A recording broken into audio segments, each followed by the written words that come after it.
అందరూ మాస్టర్స్ చేయడానికి జర్మనీకి వస్తున్నారు. బీటెక్ ఇండియాలో చదివేసి మాస్టర్స్ కోసం జర్మనీకి వస్తే ఏముంది కొత్త? జర్మనీలోనే బ్యాచిలర్స్ చదివేసి జాబ్ చేస్తే ఎలా ఉంటుంది? జాబ్ చేయొచ్చా? ఇంటర్ ఇండియాలో చదివేసి జర్మనీలో బ్యాచిలర్స్ చేయడానికి యూనివర్సిటీలో సీట్ వస్తుందా? ఇన్ని క్వశ్చన్స్ మీ మైండ్లో రన్ అవుతుందా? అయితే ఈ వీడియో మీకోసమే. హాయ్ అందరికీ, welcome back to my channel. ఎలా ఉన్నారు? బాగున్నారా? సో ఇవాళ అయితే ఇంకో కొత్త ఇంట్రెస్టింగ్ టాపిక్ తోటి మీ ముందుకు వచ్చేసాను. అండ్ ఈ వీడియో అయితే చాలా మందికి హెల్ప్ అవుతుందని అనుకుంటున్నాను. సో టైటిల్ చూడగానే మీకు అర్థమైపోయే ఉంటుంది బ్యాచిలర్స్ కోసం ఏమేమి రిక్వైర్మెంట్స్ ఉంటుంది అండ్ బ్యాచిలర్స్ జర్మనీలో ఎలా చేయొచ్చు అన్న దాని మీద ఇవాళ మాట్లాడుకుందాము. అండ్ మీరు చాలా ఇన్ఫర్మేషన్ మీకు తెలిసే ఉంటుంది, జర్మనీలో మాస్టర్స్ ఎలా చేయాలి అని చాలా వీడియోస్ కూడా ఉంటుంది. బట్ ఇప్పుడైతే నేను ఇన్ డీటెయిల్గా బ్యాచిలర్స్ కోసం ఏమేమి ప్రిపరేషన్ ఉంటుంది అండ్ జర్మనీలో బ్యాచిలర్స్ ఎలా చేయొచ్చు అన్న దాని మీద డీటెయిల్గా మాట్లాడుకుందాము. వీడియో అయితే ఫుల్గా చూడండి.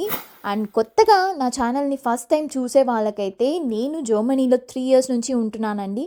అండ్ నా ఎక్స్పీరియన్స్ మీలో ఎవరికో ఒకరికైనా హెల్ప్ అవుతుందని నేను వీడియోస్ చేస్తున్నాను. సో ఇంకా అప్కమింగ్లో చాలా ఇంట్రెస్టింగ్ వీడియోస్ చేయడానికి ట్రై చేస్తున్నాను. సో అవన్నీ మిస్ అవ్వకూడదంటే మాత్రం ఇప్పుడే నా ఛానల్ని సబ్స్క్రైబ్ చేసుకోండి అండ్ బెల్ ఐకాన్ని క్లిక్ చేయండి. అప్పుడే మీరు అప్కమింగ్ వీడియోస్ మిస్ అవ్వకుండా ఉంటారు. సో ఇంకైతే వీడియోలోకి వెళ్ళిపోదాము. ఫస్ట్ అయితే అందరికీ తెలిసిందే, మాస్టర్స్ చేయడానికి మాత్రం ఇండియాలో బీటెక్ అయిపోయిన తర్వాత కొన్ని basic requirements IELTS, GRE, TOEFL ఇలా రాసేసి వీసా అప్లై చేసి అడ్మిషన్ తెచ్చేసుకుంటే వచ్చేయచ్చని. బట్ బ్యాచిలర్స్కి అయితే అలా ఉండదండి. ఎందుకంటే ఇండియాలో వచ్చేసి బ్యాచిలర్స్కి మనం ఇంటర్మీడియట్ వరకు చదువుతాం కదా, అంటే +2 వరకు చదివితే అప్పుడు 12 years ఆఫ్ ఎడ్యుకేషన్ వస్తుంది. కానీ బ్యాచిలర్స్కి జర్మనీలో చేయాలంటే ఫస్ట్ రిక్వైర్మెంటే వచ్చేసి 13 years ఎడ్యుకేషన్ ఉండాలి. అండ్ ఇండియాలో 12 years ఎడ్యుకేషన్ సరిపోదు. సో దానికోసం మీరు వచ్చేసి మళ్ళీ ఇంకో 1 year చదివేలాగా ఉంటుంది బ్యాచిలర్స్ చదవక ముందు. ఆ 1 year కోర్స్ వచ్చేసి మల్టిపుల్ ఆప్షన్స్లో చేయొచ్చు. ఫస్ట్ అయితే ఈ 1 year కోర్స్ చేయాల్సిన అవసరం లేదు ఎవరికి అంటే వచ్చేసి, ఎవరైతే కేంబ్రిడ్జ్ అఫిలియేటెడ్ కాలేజెస్ ఉంటుంది కదా, అలాగా ఇండియాలో ఏదైనా ఇంటర్నేషనల్ కాలేజ్లో ఏదైనా చదివి ఉంటే అప్పుడు వాళ్ళకు వచ్చేసి ఈ 1 year కోర్స్ అవసరం లేదు. బట్ ఇండియాలో చాలా తక్కువ అలాంటి కాలేజెస్లో చదివే వాళ్ళు. సో ఇప్పుడు అయితే అలా కాకుండా నార్మల్ ఇంటర్మీడియట్ 12th వరకు చదివేసి దాని తర్వాత నెక్స్ట్ ఏం చేయాలి అంటే 2 ఆప్షన్స్ ఉందండి. ఒకటి ఏంటంటే మీరు ఇండియాలోనే బ్యాచిలర్స్ జాయిన్ అవ్వడము. ఇండియాలో బ్యాచిలర్స్ జాయిన్ అయ్యి 1 year చదివేసి ఆ తర్వాత సెకండ్ ఇయర్ నుంచి అక్కడ డిస్కంటిన్యూ అయ్యి దాని తర్వాత ఇక్కడికి వచ్చి మళ్ళీ ఫస్ట్ ఇయర్ నుంచి బ్యాచిలర్స్ చదవడము. అలా వచ్చేసి ఒక ఆప్షన్. బట్ ఇందులో ఒక డ్రాబ్యాక్ ఏంటంటే, మీరు బ్యాచిలర్స్ ఏదైతే ఇండియాలో కోర్స్ జాయిన్ అయింటారో, ఫర్ ఎగ్జాంపుల్ మీరు వచ్చేసి సమ్ కంప్యూటర్ సైన్స్ జాయిన్ అయినారంటే సేమ్ అదే కోర్సే వచ్చేసి ఇక్కడ బ్యాచిలర్స్కి ఎన్రోల్ అవ్వాలి. అప్పుడే వచ్చేసి మీకు అడ్మిషన్ అనేది వస్తుంది. ఇది ఒక ఆప్షన్. అంటే మీరు ఇండియాలో 1 year కోర్స్ జాయిన్ అయ్యి బ్యాచిలర్స్ కంటిన్యూ చేసి మధ్యలో వచ్చేసి 1 year తర్వాత డిస్కంటిన్యూ అయ్యి మీకు అడ్మిషన్ వస్తే ఇక్కడ రావడం. బట్ ఇందులో ఇంకో అడ్వాంటేజ్ కూడా ఉంటుంది. ఏమంటే మీరు ఇన్ కేస్ జర్మనీకి అడ్మిషన్ అప్లై చేశాక జర్మనీలో మీకు కాలేజ్లో రాలేదు అనుకోండి, స్టిల్ మీరు వచ్చేసి మీకు ఆ గ్యాప్ లేకుండా ఇండియాలో వచ్చేసి అప్లై చేసిన బ్యాచిలర్స్ చదివేది మీరు ఫినిష్ చేయొచ్చు. అది ఒక ఆప్షన్, అడ్వాంటేజ్ అనే చెప్పచ్చు. ఇది కాకుండా ఇంకో ఆప్షన్ ఏంటంటే 1 year స్టూడెంట్ కొలీగ్ అనే కోర్స్ చేయడము. ఈ 1 year వచ్చేసి 2 semesters చదవాలి. అండ్ దీనికి వచ్చేసి కొన్ని డాక్యుమెంట్ ప్రిపరేషన్ ఇంకా అలాగా కొన్ని రిక్వైర్మెంట్స్ కూడా ఉన్నాయి. అవి కూడా డిస్కస్ చేసుకుందాము. ఫస్ట్ అయితే ఈ స్టూడెంట్ కొలీగ్ అంటే ఏంటో చూద్దాము. ఇది వచ్చేసి 1 year preparatory course for international students to meet German requirements, German university requirements. అంటే మనలాంటి ఇంటర్నేషనల్ స్టూడెంట్స్కి లాంగ్వేజు ప్లస్ వచ్చేసి ఆ కోర్స్ మీద కంప్లీట్ అవగాహన వచ్చేలాగా ప్రిపరేటరీ కోర్స్ లాగా ఇది వచ్చేసి ఉంటుంది. అండ్ ఇందులో మీరు జర్మన్ నేర్చుకోవాలి. At the same time basics కొన్ని ఉంటుంది కదా! మనం ఏదైతే కోర్స్ చేయబోతామో అంటే బ్యాచిలర్స్ దానికి మొత్తం ప్రిపరేషన్ ఉంటుంది. అండ్ ఇది వచ్చేసి 1 ఇయర్ కోర్స్ చదివాక మీరు ఎగ్జామ్ కూడా రాయాల్సుంటుంది. అది వచ్చేసి ఫెస్టిస్ట్వెల్ ప్రూఫింగ్ అంటే ఒక అసెస్మెంట్ టెస్ట్ లాగా ఉంటుంది. ఈ 2 సెమిస్టర్స్ అయిపోయిన తర్వాత అది పాస్ అయిన తర్వాతనే మీరు వచ్చేసి జర్మన్ యూనివర్సిటీలో అప్లై చేయాలి. అండ్ అప్లై చేయడానికి వచ్చేసి మీరు ఏదైనా సెలెక్ట్ చేసుకోవచ్చు. అంటే for example private university apply చేయొచ్చు, పబ్లిక్ యూనివర్సిటీ అప్లై చేయొచ్చు, లేదంటే English taught program, German taught program అది మీ ఇష్టము. బట్ ఈ కోర్స్ చేసేకి ముందు అంటే ఈ ప్రిపరేటరీ కోర్స్ చదివేకి ముందు వచ్చేసి మీరు రిక్వైర్మెంట్స్ అని చెప్పాను కదా! దానికి ఏమేమి కావాలంటే ఫస్ట్ మీరు జర్మన్ నేర్చుకోవాలండి. అంటే అట్‌లీస్ట్ A1, A2, B1 వరకన్నా నేర్చుకోవాలి. దాని తర్వాత ఇక్కడికొచ్చాక ఆ 1 ఇయర్ కోర్స్‌లో ఇంకా అడ్వాన్స్డ్ లెవెల్ ఆఫ్ జర్మన్ అనేది నేర్చుకోవాల్సి ఉంటుంది. ఎందుకంటే జర్మన్ ఎగ్జామ్ కూడా ఉంటుంది. అండ్ ఎలాగ మనం బీటెక్‌లో వచ్చేసి కోర్స్ సెలెక్ట్ చేసుకుంటాం కదా! అంటే ఈసీఈఆ, కంప్యూటర్ సైన్సా అలా సెలెక్ట్ చేసుకుంటాం కదా! అలాగనే ఈ ప్రిపరేటరీ కోర్స్ కూడా మనం సెలెక్ట్ చేసుకోవచ్చు. అంటే టీ కోర్స్ అంటే టెక్నికల్ కోర్స్ అంటే ఇంజినీరింగ్ కోర్సెస్ లాగా. అండ్ ఎం కోర్స్ వచ్చేసి మెడికల్ కోర్స్.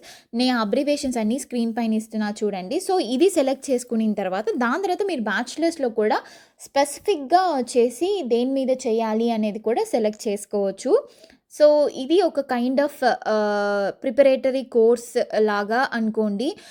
అండ్ ఆ ఎగ్జామ్ చెప్పాను కదా! ఫెస్ట్ స్టెల్లున్ ప్రూఫింగ్ అనే ఎగ్జామ్ అసెస్మెంట్ టెస్ట్ పాస్ అయ్యాక మీరొచ్చేసి జర్మన్ థాట్ ప్రోగ్రామ్ సెలెక్ట్ చేసుకోవచ్చు. ఆర్ ఇంగ్లీష్ థాట్ ప్రోగ్రామ్స్ కూడా సెలెక్ట్ చేసుకోవచ్చు. ఎలా అయితే మాస్టర్స్‌కి సెలెక్ట్ చేసుకుంటామో సేమ్ అదేలాగా సెలెక్ట్ చేసుకోవచ్చు.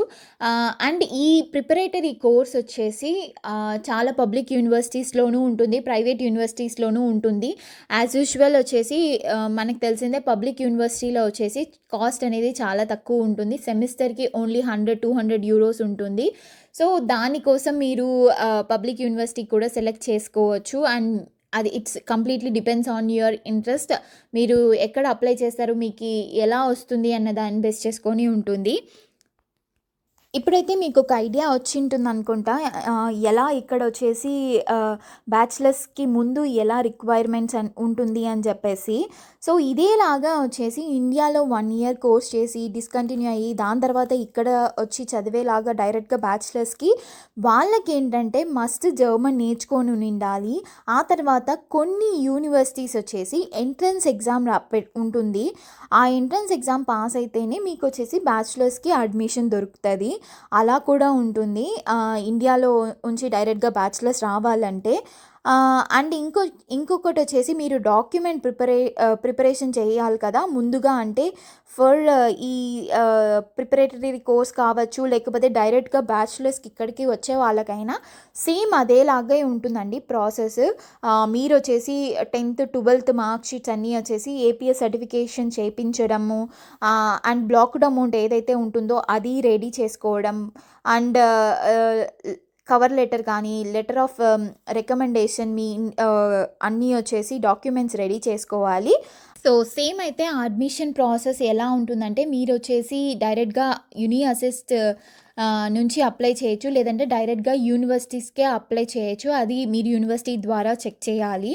అండ్ ముందు చెప్పాను కదా! సో, కొన్ని యూనివర్సిటీస్‌కి ఎంట్రన్స్ ఎగ్జామ్ ఉంటుంది. అది పాస్ అయితే కానీ మీకొచ్చేసి యూనివర్సిటీలో అడ్మిషన్ రాదు. అండ్ సేమ్ ఎలాగ మాస్టర్స్‌కి ఉంటుందో winter intake and summer intake. So, winter intake అయితే మీరు అప్లై చేయడమే మార్చ్, జూలై నుంచి అప్లై చేస్తూ అంటే ఆ అడ్మిషన్ డేట్ అనేది ఎండ్ అయిపోతది.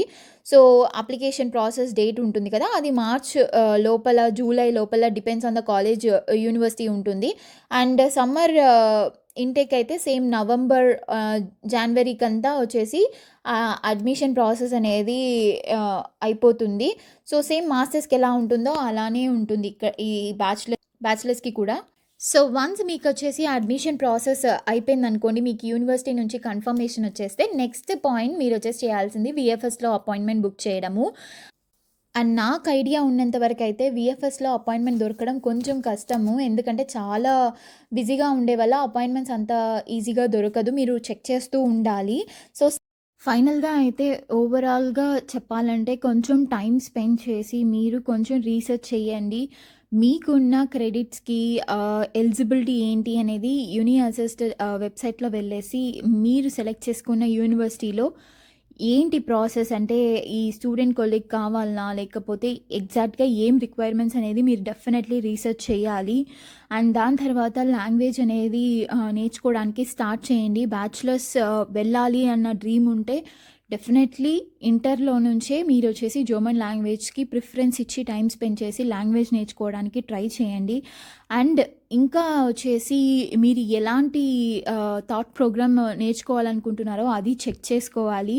ఇంగ్లీష్ థాట్ ప్రోగ్రామా, జర్మన్ థాట్ ప్రోగ్రామా అనేది కూడా చెక్ చేయండి. అండ్ ఫైనల్‌గా ఎర్లీగా వచ్చేసి ఏపీఎస్ సర్టిఫికేట్ అనేది చేపించుకోండి. అండ్ అప్లై చేయడం మాత్రం 2, 3 యూనివర్సిటీస్‌కి అప్లై చేయండి. ఎందుకంటే కొన్నిసార్లు ఒక సింగిల్ యూనివర్సిటీ అప్లై చేసి అది వస్తదిలే అని అనుకుంటారు. అలా ఉండొద్దు. మల్టిపుల్ యూనివర్సిటీస్ అప్లై చేయండి. అండ్ మీ వీసా ప్రాసెస్‌కైతే ఓవరాల్‌గా మీరు ముందుగా ప్లాన్ చేసుకుంటే ఈ స్టెప్స్ అన్నీ ఈజీగా అయిపోతది. సో, అప్పుడు మీ ప్రాసెస్ అనేది ఏ హిండ్రన్స్ లేకుండా వచ్చేసి కంప్లీట్ చేసుకోవచ్చు. సో ఇది అండి ఇవాల్టి వీడియో. సో మీకైతే ఒక ఐడియా వచ్చిందని అనుకుంటున్నాను. సో డీటెయిల్‌గా ఎక్స్‌ప్లెయిన్ చేశానని నేను అనుకుంటున్నాను. మీకు ఇంకా ఏదైనా డౌట్స్ ఉందంటే మాత్రం ఇప్పుడే నాకు కమెంట్ చేయండి. నాకు తెలిస్తే నేను చెప్తాను. తెలియకపోతే నా ఫ్రెండ్స్ ఇంకా రీసెర్చ్ చేసి మీకు చెప్పడానికి ట్రై చేస్తాను. అండ్ సో మీకు కనుక ఈ వీడియో నచ్చినట్లయితే ఒక లైక్ చేసి షేర్ చేయండి. మీ ఫ్యామిలీ, ఫ్రెండ్స్‌లో ఎవరైనా జర్మనీకి ప్లాన్ చేస్తున్నారంటే వాళ్ళకి హెల్ప్ఫుల్గా ఉంటుందని నేను అనుకుంటాను. అండ్ కొత్తగా నా ఛానల్ చూసే వాళ్ళైతే సబ్స్క్రైబ్ చేసుకోవడం మాత్రం మర్చిపోవద్దు. అప్పుడే నాకు కూడా మోటివేషన్గా ఉంటుంది ఇంకా ఫర్దర్గా అప్కమింగ్ వీడియోస్ చేయడానికి. అండ్ మీరైతే ఇంకా జర్మనీ గురించి వేరే విషయాలు ఏదైనా తెలుసుకోవాలనుకుంటే కమెంట్ చేయండి. డెఫినెట్లీ దాని మీద నేను తెలుసుకొని మీకు వీడియో చేయడానికి ట్రై చేస్తాను.